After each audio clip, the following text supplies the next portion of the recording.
Antibiotics के part first के अंदर हम लोगों ने एंटीबायोटिक्स का क्लासिफिकेशन समझा था एक ट्रिक के द्वारा। कौन सी ब्रॉड स्पेक्ट्रम है, कौन सी नैरो स्पेक्ट्रम है, किसका क्या मैकेनिज्म ऑफ एक्शन होता है, कंप्लीट क्लियर तरीके से हम लोगों ने समझ लिया था। अब पार्ट टू के अंदर हम लोग बैक्टीरियोसिडल वर्सेस बैक्टीरियोस्टैटिक कौन कौन सी होती है इसको भी ट्रिक से समझेंगे। Specific use of antibiotic, side effect and contraindications को समझेंगे जो कि बहुत इंपॉर्टेंट पार्ट है जहां से क्वेश्चन आते हैं। टेराटोजेनिक एंटीबायोटिक कौन कौन सी होती है, कौन सी सेफ होती है प्रेगनेंसी में, कौन सी टेराटोजेनिक होती है वो भी बताने वाला हूँ। कुछ फैक्ट्स, इंपॉर्टेंट फैक्ट्स, ठीक है, वो हम समझने वाले हैं और एमसीक्यूज को समझने वाले हैं। तो चलिए शुरू करते हैं।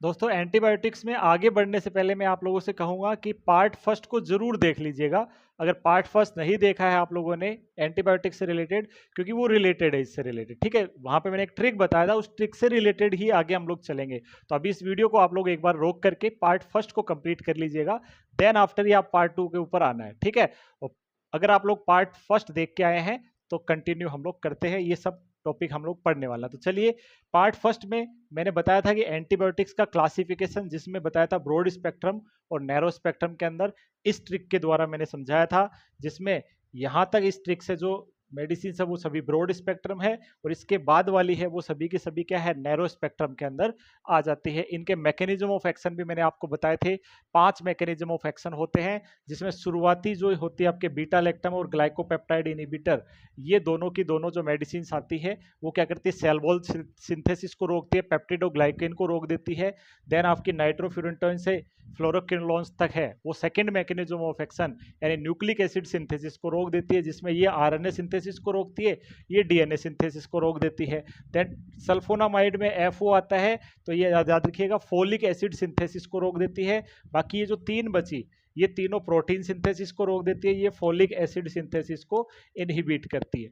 इसके अलावा नाइट्रामिडाजोल है वो डीएनए को ब्रेक कर देती है। मैक्रोलाइड और एमिनोग्लाइकोसाइड है वो प्रोटीन सिंथेसिस को इनहिबिट करती है। पॉलीमिक्सिन्स है दोस्तों वो सेल मेम्ब्रेन को डिसरप्ट कर देती है। और लिनेजोलिड है ये भी प्रोटीन सिंथेसिस को रोक देती है। प्रोटीन सिंथेसिस को 30S 50S कौन सा रोकते हैं वो भी मैंने आपको बताया था। देन एंटी ट्यूबरकुलर एंटीबायोटिक्स में 5 होती है टोटल, 4 जो होती है ये नैरो स्पेक्ट्रम होती है, बची हुई एक जो होती है रिफाम्पिसिन वो ब्रॉड स्पेक्ट्रम में आती है, ध्यान दीजिएगा। ठीक है, इनके मैकेनिज्म ऑफ एक्शन भी मैं ऑलरेडी बता चुका हूं। अब हम लोग आगे बढ़ते हैं, चलेगा। तो अब इस वीडियो में पढ़ने वाले हम लोग बैक्टीरियोसिडल कौन कौन सी होती है और बैक्टीरियोस्टैटिक कौन सी होती है। बैक्टीरियोसिडल का मतलब होता है बैक्टीरिया को किल करने वाली मेडिसिन, और बैक्टीरियोस्टैटिक होती है दोस्तों inhibit growth of bacteria, bacteria की ग्रोथ को इनहिबिट करने वाली और ये बैक्टीरिया को किल करने वाली। अब कौन कौन सी मेडिसिन है, तो सेम अपने पास वही ट्रिक है दोस्तों जो पिछले लेक्चर में हम लोगों ने देखी थी। बेटा पीसीसीजी नाइट में फ्लावर रेड फ्लावर तोड़ने से क्लिंडा चली नानी माँ के पास लो करने। ठीक है, तो ये स्टोरी के द्वारा मैंने समझाया था, पार्ट फर्स्ट में आप लोगों ने पढ़ा है। अब देखिएगा, इस ट्रिक के अंदर यहां तक जो थी वो ब्रॉड स्पेक्ट्रम थी, ये सभी क्या थी दोस्तों, ये सभी ब्रॉड स्पेक्ट्रम थी। और इसके बाद वाली थी ये कौन सी थी, नैरो स्पेक्ट्रम थी। तो देखो, ब्रॉड स्पेक्ट्रम की बात करें तो ब्रॉड स्पेक्ट्रम में फ्लावर को तोड़ने से पहले जो थी फ्लावर तक, ये सभी दोस्तों क्या है, ये सभी की सभी आपकी बैक्टीरियोसिडल है। ये सभी क्या है, ये बैक्टीरिया को किल करती है, ये बैक्टीरिया को क्या करती है, किल करती है, सीडल है। उसके बाद जो बच गई ये क्या करती है, बैक्टीरिया स्टैटिक है, बैक्टीरिया को ग्रोथ को रोकती है, यानी ये सीडल है और ये स्टैटिक है, तोड़ने से क्लिंडा चली। इस ट्रिक में जो भी एंटीबायोटिक मैंने बताई थी। देन ये आती है आपकी नैरो स्पेक्ट्रम। तो नैरो स्पेक्ट्रम में दोस्तों याद रखिएगा, मैक्रोलाइड और एल लिनेजोलिड। ठीक है दोस्तों, ये दोनों की दोनों क्या होती है, बैक्टीरियोस्टैटिक होती है। ये क्या होती है, स्टैटिक होती है। बाकी जो बच गई वो सभी क्या है, वो होती है सिडल, किल करने वाली। जो ब्लैक कलर से लिखी होती है वो सभी की सभी एंटीबायोटिक क्या दोस्तों, वो किल करने वाली होती है। तो देखिए, अब सिडल याद हो जाएगी, ये ब्रॉड स्पेक्ट्रम में आधी जो इधर है फ्लावर तक वो सभी बैक्टीरियोसिडल है, तो वो इस तरफ लिखी जानी चाहिए, यस और नो। बैक्टीरियोसिडल की तरफ, और ये जो बच गई वो किधर लिखेंगे, बैक्टीरियोस्टैटिक की तरफ। तो और बाकी इसमें मैक्रोलाइड्स और लिनेजोलिड है वो बैक्टीरियोस्टैटिक होगी, बाकी जो बच गई है वो बैक्टीरियोसिडल होगी। तो ये आपको ट्रिक, वही सेम ट्रिक है, उसी से आपको याद कर लेना है। तो चलिए देखते हैं।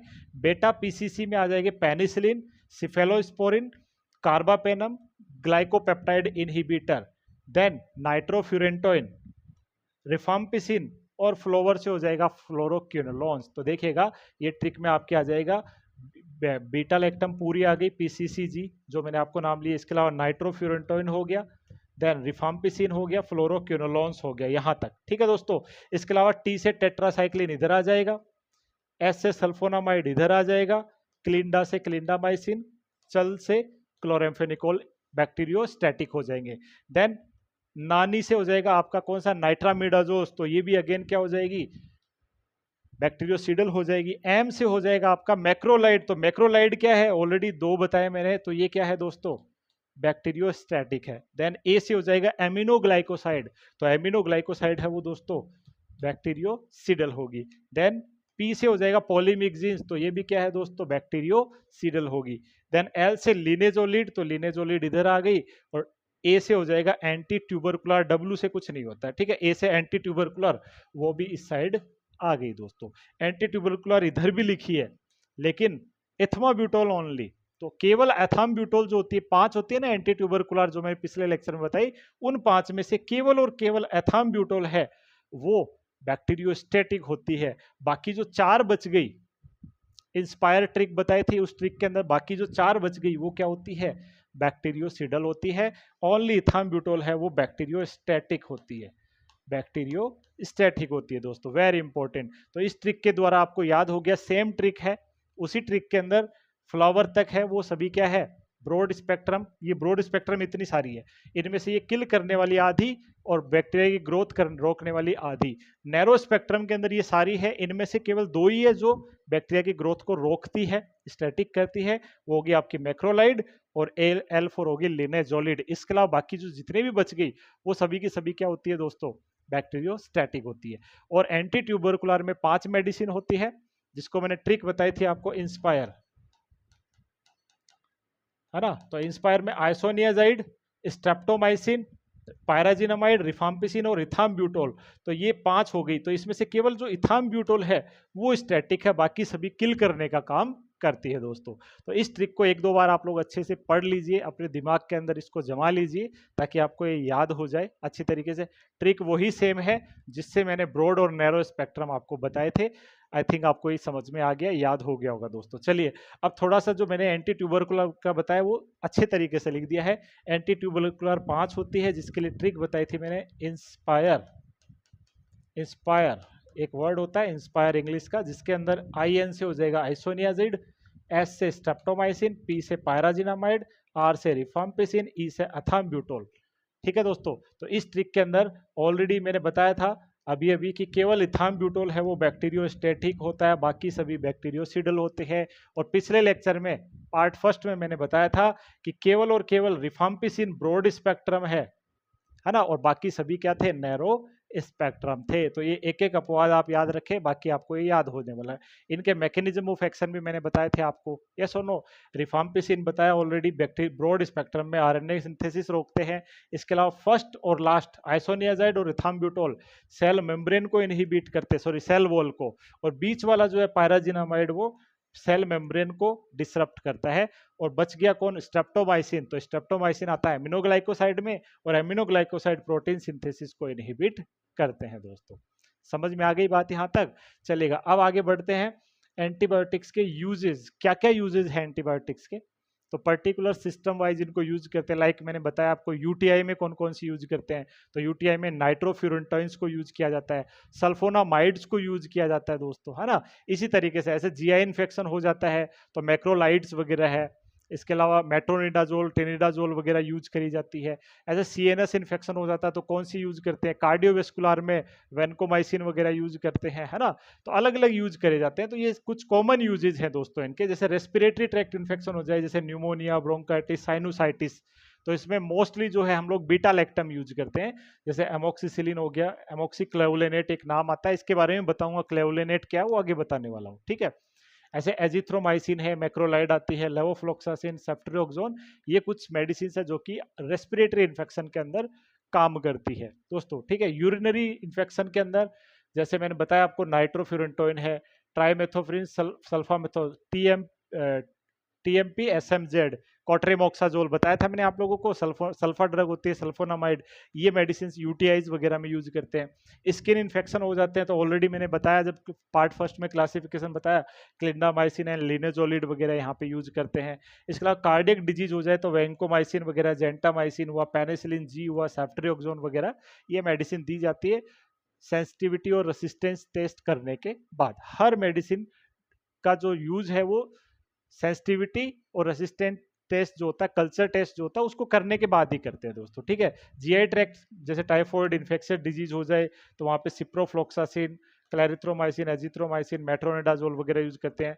सीएनएस में मेरोपेनम, वैंकोमाइसिन, सेफ्ट्रियोक्सोन वगैरह, ये कुछ मेडिसिन यूज करी जाती है। तो कॉमन यूज है, जितना प्रैक्टिस करते हैं, जितना पढ़ते हैं, जितना सीखते हैं, जितना क्लिनिकल्स में सीखते हैं, उनसे धीरे धीरे याद होते जाते हैं। तो इसके अंदर कुछ ज्यादा स्पेसिफिक आपको रटने वाली बात नहीं, ठीक है, बट कुछ कॉमन है जो कि आपको पता ही होना चाहिए एटलीस्ट, तो वो मैंने यहाँ पे बता दिया दोस्तों, ठीक है। अभी आप कमेंट नहीं करिएगा कि सर इसमें भी ये यूज करते हैं, ऐसा नहीं है। तो ये कुछ कॉमन यूजेस मैंने आपको बता दिए, ओवरऑल यूजेस बता दिए। अदरवाइज और भी मेडिसिन होते हैं जो रेस्पिरेटरी, अपर रेस्पिरेटरी में यूज करते हैं, ठीक है, ध्यान दीजिएगा, ये चीज है, ठीक है। अब बात करते हैं हम लोग साइड इफेक्ट, एंटीबायोटिक्स के क्या क्या साइड इफेक्ट होते हैं, और ये बहुत ज्यादा इंपॉर्टेंट है दोस्तों, वेरी वेरी इंपॉर्टेंट। यहाँ से अक्सर क्वेश्चन एमसीक्यूज बनते हैं, एग्जाम्स में आते हैं दोस्तों, ठीक है। तो साइड इफेक्ट की बात करूँ तो कुछ कॉमन साइड इफेक्ट होते हैं, लाइक डायरिया होना, जीआई अपसेट हो जाना, हाइपर सेंसिटिविटी होना, एलर्जी हो जाना, हेडेक होना, तो ये कुछ कॉमन साइड इफेक्ट्स होते हैं। बट यहाँ से क्वेश्चन नहीं आएगा, क्वेश्चन आता है स्पेसिफिक। ये जो लिस्ट ऑफ एंटीबायोटिक्स यहाँ पे मैंने लिख दी है, इन एंटीबायोटिक्स से रिलेटेड पीवाईक्यूज आ चुके हैं एग्जाम्स के अंदर और बार बार रिपीट होते रहते हैं, बहुत इंपॉर्टेंट है, ये आपको याद कर लेना दोस्तों, ठीक है। तो जैसे सबसे पहले बात करें पेनिसिलिन, जो कि एक ब्रॉड स्पेक्ट्रम है, तो आपने ट्रिक पढ़ी, उसके द्वारा आपको ये तो याद हो गया कौन सी ब्रॉड है कौन सी नैरो है। आई थिंक ये कॉन्सेप्ट आपका क्लियर हो गया होगा। अब पेनिसिलिन का क्या साइड इफेक्ट है दोस्तों, तो जब भी आपसे पूछे हाइपर सेंसिटिविटी या फिर एनाफाइलेक्सिस किसकी वजह से होता है, most common side effect penicillin का होता है दोस्तों। तो पेनिसिलिन में आपकी एमोक्सिसिलिन भी आ जाएगी, एम्पिसिलिन भी आ जाएगी, पिप्रासिलिन भी आ जाएगी, पेनिसिलिन जी भी आ जाएगी, उन सभी की वजह से हाइपर सेंसिटिविटी और एनाफाइलेक्सिस हो सकता है दोस्तों, ठीक है। सेकंड बात करते हैं साइक्लोस्पोरिन्स, सॉरी सिफेलोस्पोरिन्स, जिसमें सेफ वाली मेडिसिन आ जाती है, सेफेक्सिम, सेपोडेक्सिम, मोनोसेफ वगैरह होती है ना, सेफ्ट्रियोक्सोन, ये सारी मेडिसिन आती है सिफेलोस्पोरिन्स के अंदर दोस्तों। तो सिफेलोस्पोरिन्स का क्या साइड इफेक्ट होता है दोस्तों, तो याद रखिएगा ये डाइसल्फराम लाइक रिएक्शन करती है, यानी अगर कोई पर्सन अल्कोहल पीता है और अल्कोहल पिया और ये मेडिसिन भी उसको प्रिस्क्राइब करी गई और उसने ये खा ली, तो बॉडी में जाकर के डाइसल्फिराम के जैसे एक्शन करती है। और डाइसल्फिराम क्या दोस्तों, ये अल्कोहल को विड्रॉल कराने वाली मेडिसिन है, एड्रोल से छुटकारा पाने वाली एवर्जन थेरेपी की मेडिसिन होती है अल्कोहल की, ठीक है। ये भी एक क्वेश्चन आता है, aversion therapy of alcohol, answer क्या दोगे, डाइसल्फिराम। तो डाइसल्फिराम अल्कोहल के साथ जो रिएक्शन करती है वही सेम रिएक्शन सिफेलोस्पोरिन करती है अल्कोहल के साथ। तो जब भी अल्कोहल पीने वाला पर्सन है उसको बताना है कि जितने दिन ये मेडिसिन आप ले रहे हो, सेफेक्सिम, सेबोडेक्सिम, उस पर्सन को अल्कोहल नहीं पीना। अगर पिएगा तो सिम्टम्स आएंगे, nausea, vomiting, irritation, agitation, sweating, घबराना, पाल्पिटेशन, हार्ट रेट बढ़ जाना, ये सिम्टम्स उसमें आना शुरू हो जाएंगे। देन रिफाम्पिसिन बहुत इंपॉर्टेंट पूछा जाता है, एंटी ट्यूबरकुलर ड्रग है। रिफाम्पिसिन का साइड इफेक्ट होता है दैट इज रिफाम्पिसिन की वजह से, आर से rifampicin, R for red orange colour urine, तो इसकी वजह से क्या होगा, रेड ऑरेंज कलर यूरिन होता है। ऐसे स्ट्रेप्टोमाइसिन होती है, एमिनोग्लाइकोसाइड होती है, वो 8वीं क्रेनियल नर्व को डैमेज कर देती है। यस और नो, एथाम्ब्यूटोल है, वो क्या करती है, ऑप्टिक न्यूराइटिस करती है, तो ये एंटी ट्यूबरकुलर में और पढ़ लेंगे अपन। ऐसे फ्लोरोक्विनोलोन्स जिसमें आता है ऑक्सासिन वगैरह, लास्ट में फ्लोक्सासिन वर्ड आता है ना, फ्लोरोक्विनोलोन्स जैसे मॉक्सीफ्लोक्सासिन, लेवोफ्लोक्सासिन, नॉरफ्लोक्सासिन, है ना, सिप्रोफ्लोक्सासिन, ये सभी मेडिसिन क्या करती है दोस्तों, ये टेंडन्स जो होते हैं अपने, टेंडन्स को डैमेज कर देती है दोस्तों, ठीक है। टेंडन्स क्या होते हैं, बोन को बोन से जोड़ने वाले लिगामेंट, बोन को बोन से जोड़ने वाले जो फाइबर है, कनेक्टिंग टिश्यू है, उन्हें टेंडन कहा जाता है, और टेंडन को डैमेज कर देती है फ्लोरोक्विनोलोन्स। इसलिए ये मेडिसिन कभी भी एथलीट्स को और ओल्ड पर्सन को नहीं देना है। बहुत इंपॉर्टेंट क्वेश्चन है, पूछा जाता है। Avoid in athletes and elderly, old patient में और एथलीट्स को कभी भी फ्लोरोक्विनोलोन्स नहीं प्रेस्क्राइब की जानी चाहिए। अगर एथलीट्स वगैरह को ये कर दी तो टेंडन्स को ये कमजोर कर देगी, उनके टेंडन टूट सकते हैं जब वो एथलेटिज्म करते हैं, जंपिंग करते हैं, दौड़ते हैं, भागते हैं, तो डैमेज कर सकते हैं। ऐसे टेट्रासाइक्लिन, टी से टेट्रासाइक्लिन, टी से टिथ, टिथ का डिस्कलरेशन कर देती है दोस्तों, टूथ खराब कर देती है मेडिसिन, ठीक है। और साथ में फोटो सेंसिटिविटी, स्किन को फोटो सेंसिटिव बना देती है। जैसे ही जो पर्सन टेट्रासाइक्लिन ले रहा है लंबे समय से, वो पर्सन अगर धूप में निकला तो धूप में निकलते हैं स्किन में एलर्जी हो जाएगी, स्किन रेड हो जाती है, फोटो सेंसिटिविटी कर देती है। तो tooth discolouration and skin photo sensitivity ये कर सकती है। कौन? टेट्रासाइक्लिन। सल्फोनामाइड, वेरी इंपॉर्टेंट, बहुत बार ये क्वेश्चन आता है। स्टीवन जॉनसन सिंड्रोम करती है सल्फा ड्रग्स, उल्टा पूछा जाता है। Most common cause of Steven Johnson syndrome, that is sulfonamides, very important. इसे हम लोग टेन सिंड्रोम के नाम से भी जानते हैं। Toxic epidermal necrolysis, toxic epidermis necrolyse हो जाती है, डेथ हो जाती है, तो एपिडर्मिस उसकी ऐसी उतरने लग जाती है।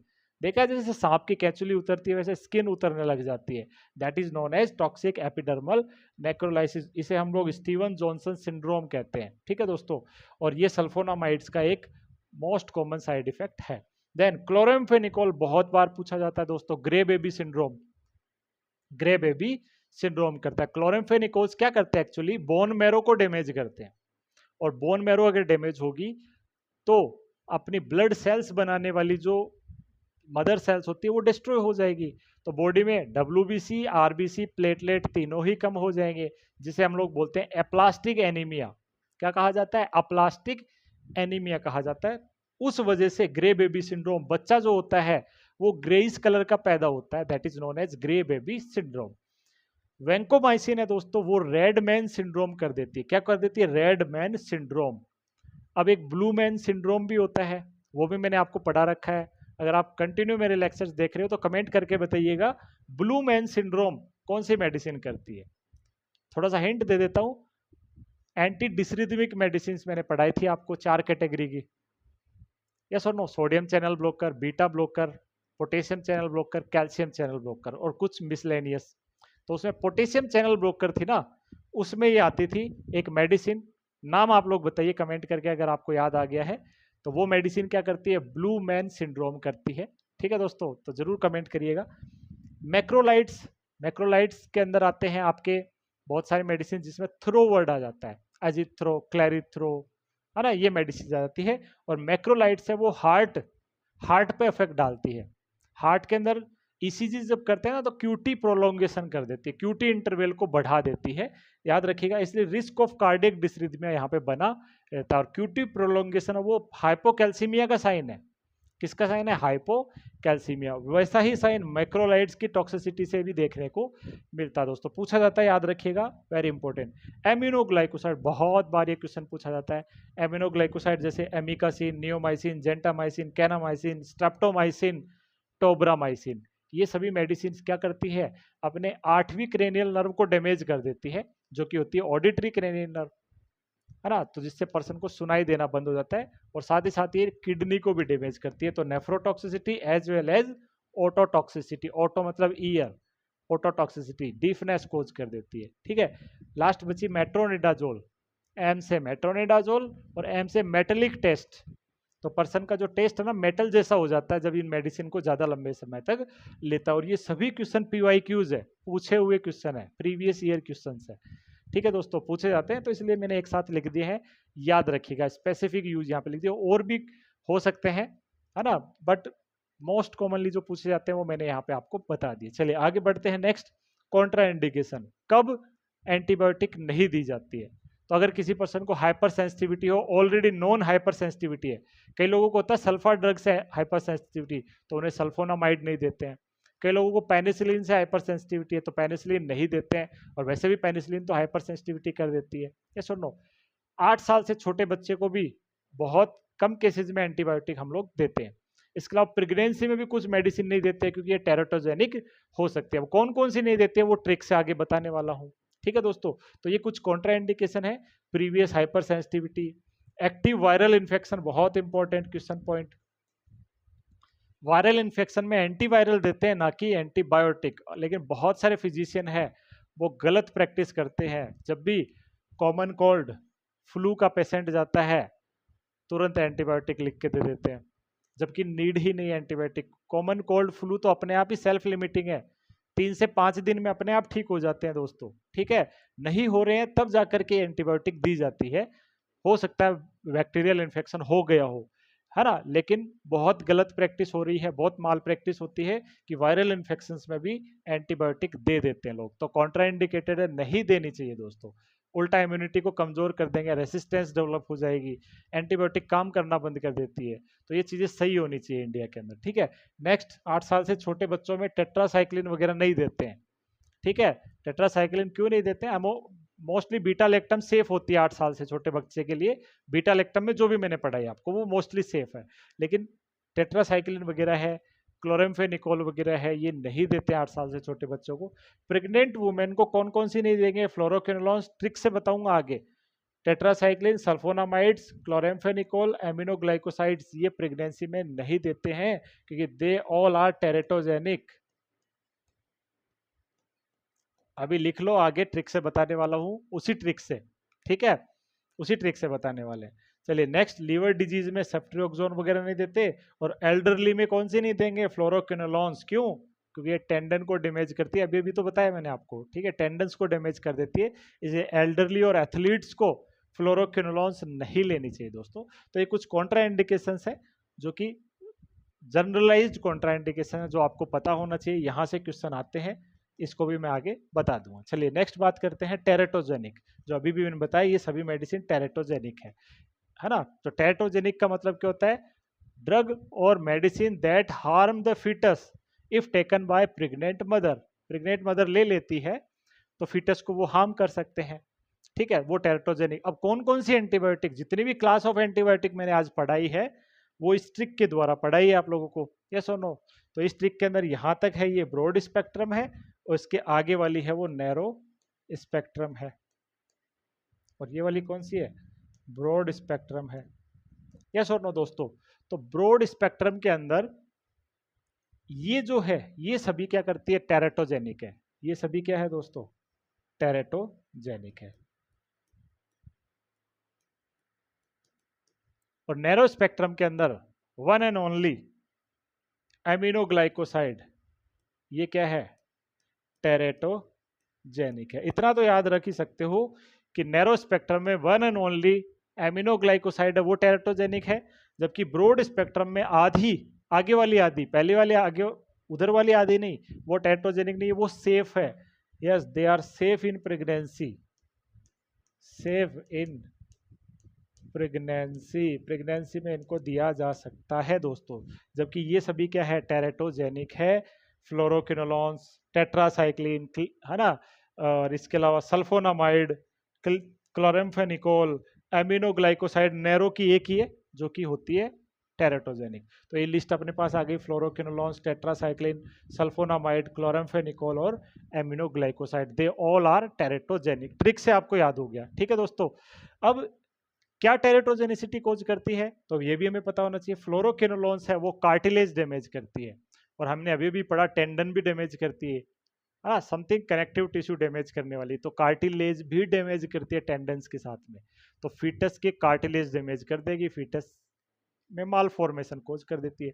टेट्रासाइक्लिन बताया था टूथ, अभी भी याद है? टूथ डिस्कलरेशन, तो वही करती है फीटस में भी, टूथ डिस्कलरेशन, और बोन ग्रोथ को रोक देती है फीटस के अंदर, है ना, बच्चा माल फॉर्म्ड होगा।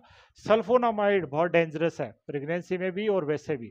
ठीक है, जिसको एलर्जी है तो स्टीवन जॉनसन सिंड्रोम कर देती है, और प्रेगनेंसी में ले लिया तो neural tube defect, very important, neural congenital disorder कर देती है, न्यूरल ट्यूब डिफेक्ट।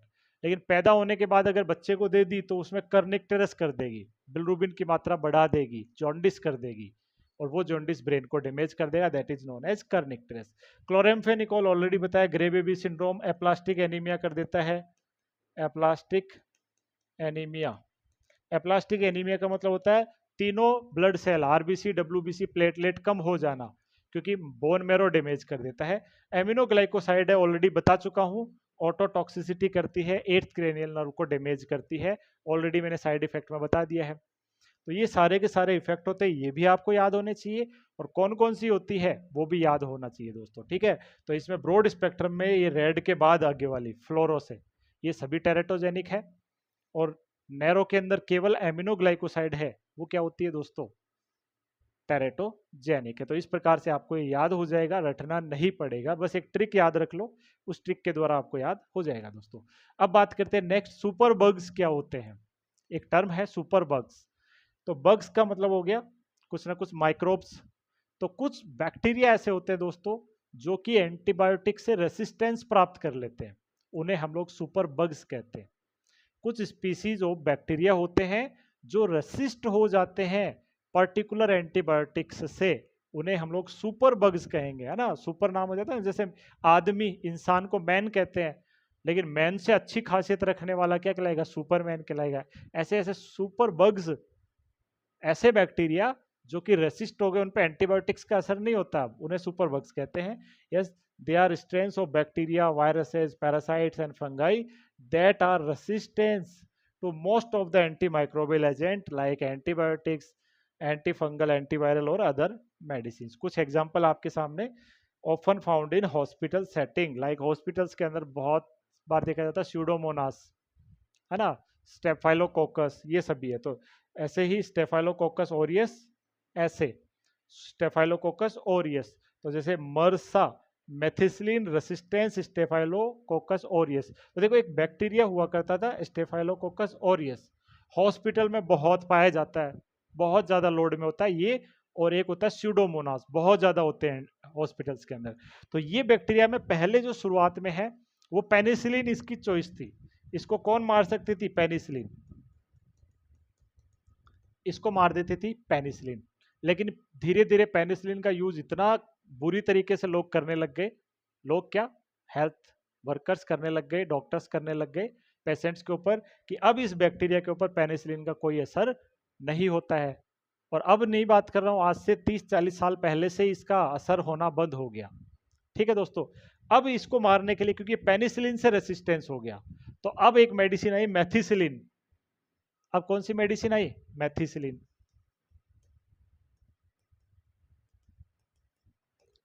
ये भी एक पेनिसिलिन का ही एनालॉग है ऑलरेडी। तो मेथिसिलिन से डिस्ट्रॉय होने लग गया, धीरे धीरे मेथिसिलिन का यूज भी ज्यादा हुआ, तो ये मेथिसिलिन से भी क्या हो गया, रेसिस्टेंस।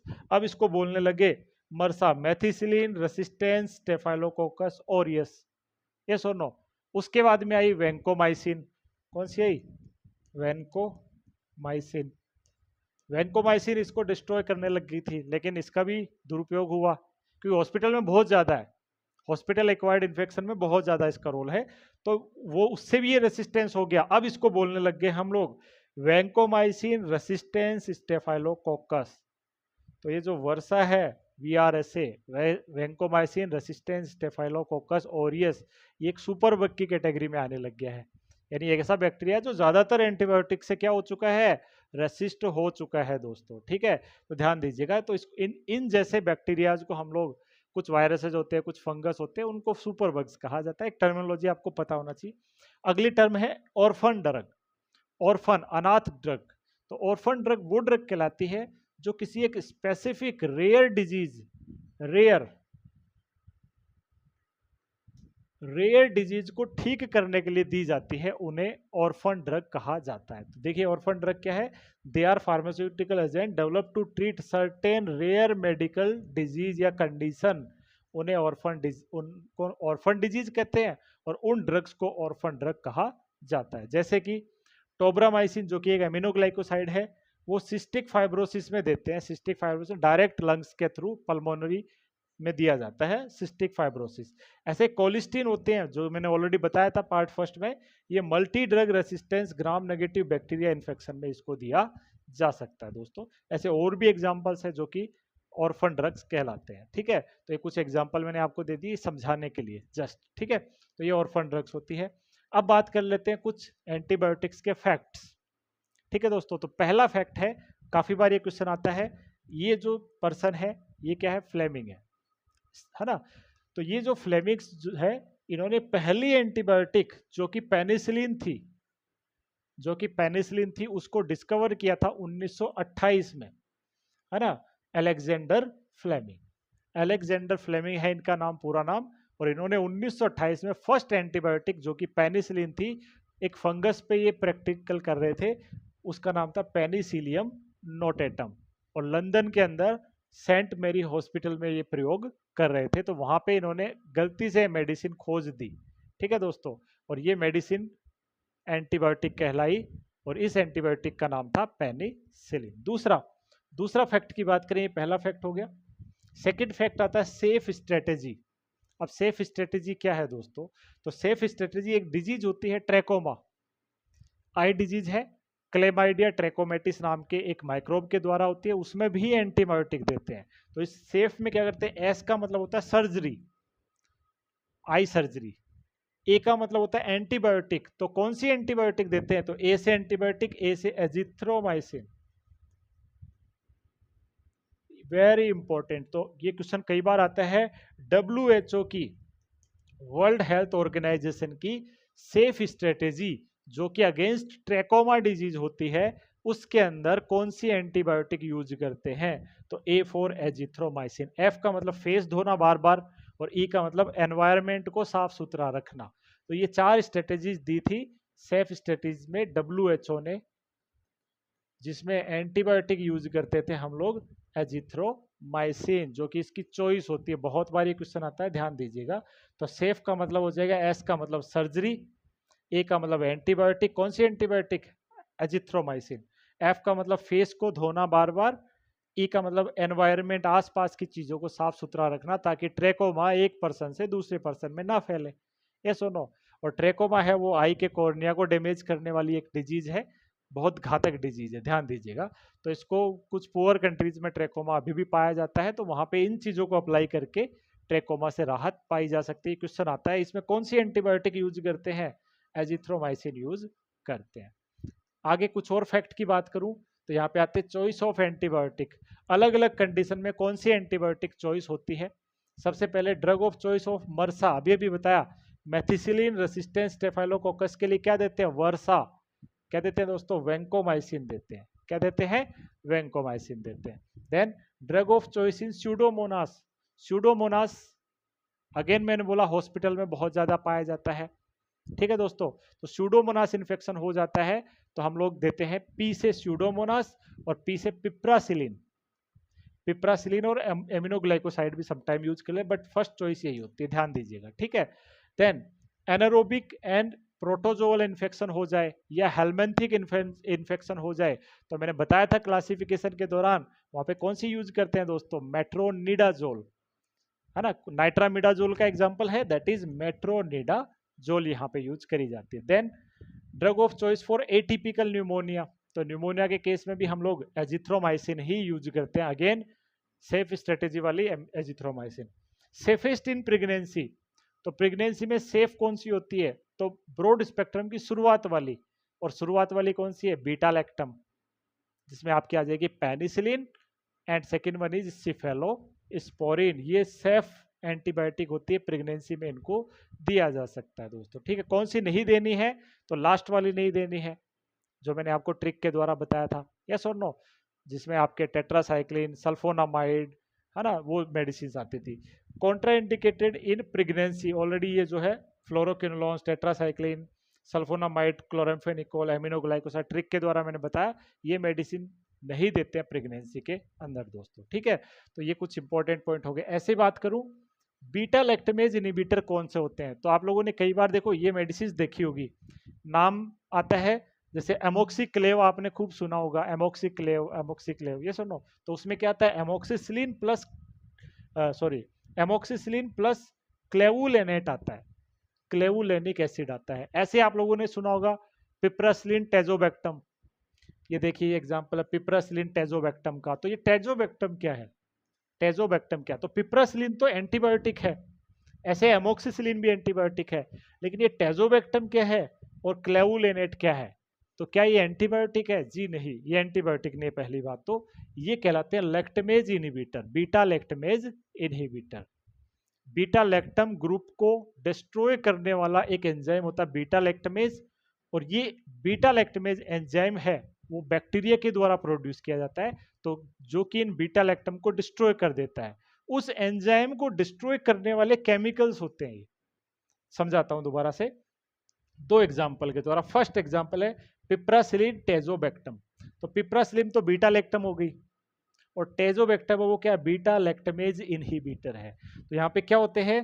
पिप्रासिलिन तो किल बैक्टीरिया करती है, विद टेजोबैक्टम क्या करता है? Which protect the piperacillin from being destroyed by bacterial enzyme beta lactamase.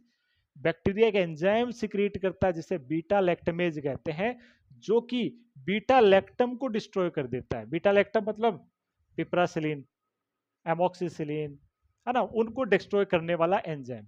तो अगर ये एंजाइम अपने हथियार एंटीबायोटिक को डिस्ट्रॉय कर देगा तो हथियार काम नहीं करेगा पिप्रासिलिन।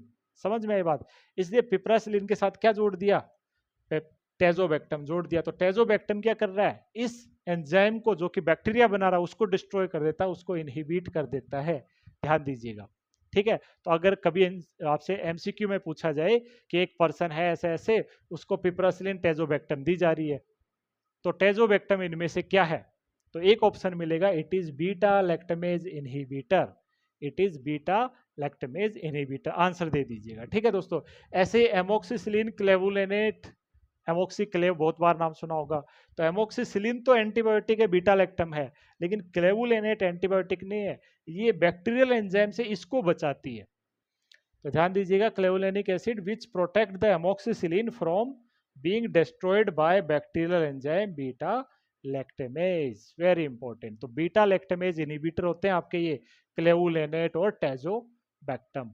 समझ में आ गए पॉइंट यहाँ पर? इसका मतलब ये एंटीबायोटिक नहीं है, टेजोबैक्टम और क्लेवुलेनेट ये क्या है? केमिकल है जो कि उस बीटा लैक्टम एंटीबायोटिक को बचाते हैं। तो ये नाम तो काफी फेमिलियर आप लोगों ने सुने ही होंगे कहीं ना कहीं। चलेगा, बढ़ते हैं आगे नेक्स्ट क्वेश्चन सेशन की तरफ। तो पार्ट फर्स्ट और पार्ट सेकंड में जो भी मैंने आपको पढ़ाया है उसका एज ए रिवीजन हो जाएगा उस क्वेश्चन के द्वारा। तो चलिए कुछ 7-8 क्वेश्चन देखते हैं। पहला question, which of the following antibiotic inhibit bacterial cell wall synthesis. Cell wall synthesis को रोकने वाले कौन कौन से हैं? तो सेल वॉल सिंथेसिस को दो रोकते हैं। एक तो रोकते हैं बीटा लैक्टम, बीटा लैक्टम, और सेकंड रोकते हैं दोस्तों पेप्टिडोग्लाइकेन इनहिबिटर, सॉरी ग्लाइकोपेप्टाइड, गलत लिख दिया, ग्लाइकोपेप्टाइड इनहिबिटर। पेप्टिडोग्लाइकेन नहीं, ग्लाइकोपेप्टाइड इनहिबिटर होता है दोस्तों, ठीक है। तो ध्यान दीजिएगा, बीटा लैक्टम में आपके 3 आते हैं। पेनिसिलिन आता है, दूसरा सिफेलोस्पोरिन आता है, और तीसरा कार्बापेनम जिसमें मेरोपेनम आता है ना। ये सभी मेडिसिन क्या है दोस्तों? ये सेल वॉल सिंथेसिस को रोकने वाली मेडिसिन है। ट्रिक के द्वारा मैंने बता दिया था ये दोनों के दोनों, तो पहचान लो। तो यहाँ पे आपका पेनिसिलिन जो है वो क्या होता है दोस्तों? सेल वॉल सिंथेसिस को रोकता है। बाकी इन सब का मैकेनिज्म ऑफ एक्शन अलग अलग है जो कि ट्रिक के द्वारा मैंने पढ़ा रखा है। चलिए आगे बढ़ते हैं नेक्स्ट। तो answer is C. Which of the following antibiotic is commonly associated with ototoxicity. Side effect में मैंने बताया था 8 क्रेनियल नर्व को डैमेज करने वाली कौन सी होती है दोस्तों? Aminoglycoside, aminoglycoside. और एमिनोग्लाइकोसाइड में क्या क्या आते हैं? Amikacin, neomycin, gentamicin, kanamycin, streptomycin, tobramycin, ये सभी एमिनोग्लाइकोसाइड है। तो जेंटामाइसिन भी, एमिकासिन भी, स्ट्रेप्टोमाइसिन। तो इसका मतलब आंसर क्या हो जाएगा? All of the above. Yes और no? It's a very important question. Next question की तरफ बढ़ते हैं। Which antibiotic act by the inhibiting protein synthesis at 30S ribosome. 38S ribosome पे प्रोटीन सिंथेसिस को कौन सी रोकती है? तो प्रोटीन सिंथेसिस को रोकने वाली मेडिसिन की मैंने आपको लिस्ट बताई थी। उस लिस्ट के अंदर कौन कौन सी आती है? उस लिस्ट के अंदर आती है आपकी, यस, फर्स्ट बात करें तो एमिनोग्लाइकोसाइड, आती है। इसके अलावा आपकी टेट्रासाइक्लिन, इसके अलावा क्लिंडामाइसिन, क्लोरेम्फेनिकोल,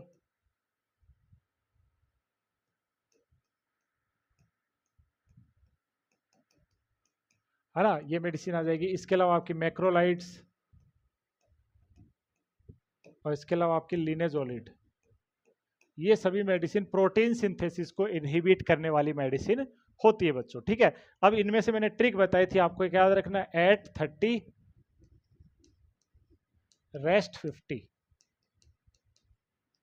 ये ट्रिक याद रखना है। यानी ए और टी है वो 30 को ब्लॉक करती है, बाकी सभी 50 को। रेस्ट का मतलब बाकी सभी, इन सब में से ए और टी, एमिनोग्लाइकोसाइड और टेट्रासाइक्लिन, वो 30S को ब्लॉक करती है। यानी ये दोनों है वो 30S को ब्लॉक करती है, 30S को क्या करती है, ब्लॉक कर देती है।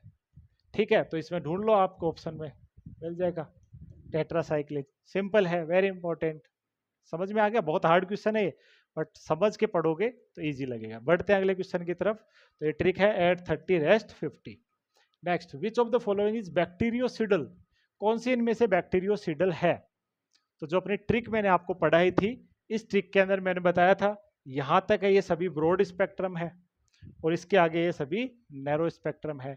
तो ब्रॉड स्पेक्ट्रम में ये जो है आपकी शुरुआत वाली फ्लावर तक, ये सभी तो क्या है दोस्तों, ये सभी क्या है, सिडल है, बैक्टीरियोसिडल।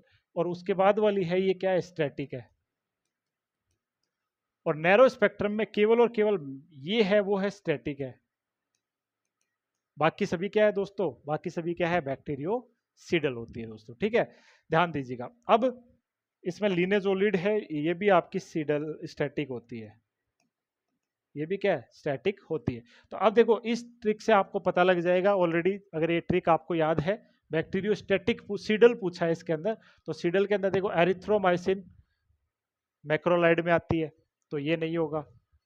टेट्रासाइक्लिन, ये भी इधर ही आती है, इसका मतलब ये भी नहीं होगा। फ्लोरोक्विनोलॉन्स, फ्लोवर से फ्लोरोक्विनोलॉन्स, इसका मतलब आंसर तो मिल गया। और देख लेते हैं, क्लोरेम्फेनिकोल, ये इधर आती है, इसका मतलब ये भी स्टैटिक है। सल्फोनामाइड, ये भी इधर आती है, मतलब ये भी स्टैटिक है। इस ट्रिक से आप पढ़ोगे, याद करोगे, तो कभी नहीं गलत होगा आंसर। और अगर ऐसे रटने की कोशिश करोगे तो रटते रह जाएंगे, ये और नो। तो ट्रिक से आप पढ़िएगा, इस एक ट्रिक से पूरी एंटीबायोटिक क्लियर हो रही है आप लोगों की। ठीक है, तो इसका आंसर हो जाएगा दोस्तों fluoroquinolones, very important. Right answer is C. Fluoroquinolones में कौन सी मेडिसिन आती है, जिसमें फ्लोक्सासिन आता है, लेवोफ्लोक्सासिन, ओफ्लोक्सासिन, मॉक्सीफ्लोक्सासिन, सिप्रोफ्लोक्सासिन, नॉरफ्लोक्सासिन, ये सभी मेडिसिन।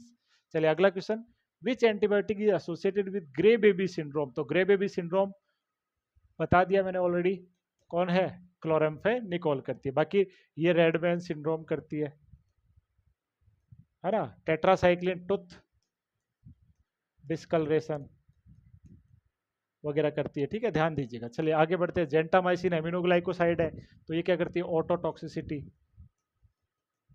एंड नेफ्रोटॉक्सिसिटी भी ये कोच कर देती है दोस्तों। ठीक है, ध्यान दीजिएगा। चलिए आगे बढ़ते हैं, तो राइट आंसर क्या हो जाएगा, B. Next, which of the following is used for anaerobic infection, protozoal infection and helminthic infection. तो मैंने एंटी हेलमेंथिक, एंटी प्रोटोजोअल और एंटी एनारोबिक्स कौन सी बताई थी दोस्तों, ये बताई थी नाइट्रामिडाजोल, मिडाजोल, जो कि नैरो स्पेक्ट्रम की फर्स्ट थी, नैरो स्पेक्ट्रम की फर्स्ट एंटीबायोटिक ये थी। इनका मैकेनिज्म ऑफ एक्शन क्या बताया था मैंने आपको, डीएनए को ये तोड़ती थी, एकमात्र ऐसी थी जो डीएनए को ब्रेक कर रही थी, है ना, ध्यान दीजिएगा। तो नाइट्रोमिडाजोल, इसके अंदर एग्जांपल क्या थे आपके, जिसमें भी डाजोल वर्ड आता है, डाजोल, टेनिडाजोल, एल्बेंडाजोल, मेट्रोनिडाजोल, मेबेंडाजोल, ये सभी मेडिसिन। तो आपको मिल गया आंसर, यस और नो। तो राइट आंसर क्या हो जाएगा, बी, विच इज मेट्रोनिडाजोल। ठीक है दोस्तों, next question, which antibiotic is used for Pseudomonas infection. तो मैंने बताया हॉस्पिटल में दो सबसे ज्यादा मिलते हैं, एक तो आपका स्टेफाइलोकोकस ऑरियस और एक होता है स्यूडोमोनास। तो स्यूडोमोनास यूटीआई का बहुत बड़ा कारण होता है हॉस्पिटल के अंदर। ठीक है दोस्तों, तो इसके लिए पी से स्यूडोमोनास, पी से पिप्रासिलिन, ये इसकी चॉइस होती है। प्लस एमिनोग्लाइकोसाइड भी कई बार दे देते हैं, है ना। बट फर्स्ट चॉइस हमेशा क्या रखनी है, पिप्रासिलिन रखनी है। ठीक है, एमिनोग्लाइकोसाइड पिप्रासिलिन ऑप्शन में ना मिले तो एमिनोग्लाइकोसाइड ढूंढो, जैसे एमिकासिन हो गया है ना, बाकी तो नहीं है। तो पिप्रासिलिन यहाँ पे हम लोग दे सकते हैं दोस्तों, वेरी इंपॉर्टेंट। ठीक है, तो राइट आंसर हो गया बी। तो दोस्तों ये लेक्चर आप लोगों को कैसा लगा कमेंट करके जरूर बताइएगा। एंटीबायोटिक आपको समझ में आया या नहीं आया वो भी आप लोग बताइएगा। कोई भी डाउट है, क्वेरी है तो आप लोग लिख दीजिएगा, उसका आंसर जरूर देने वाला हूँ। मिलते हैं अगले वीडियो में।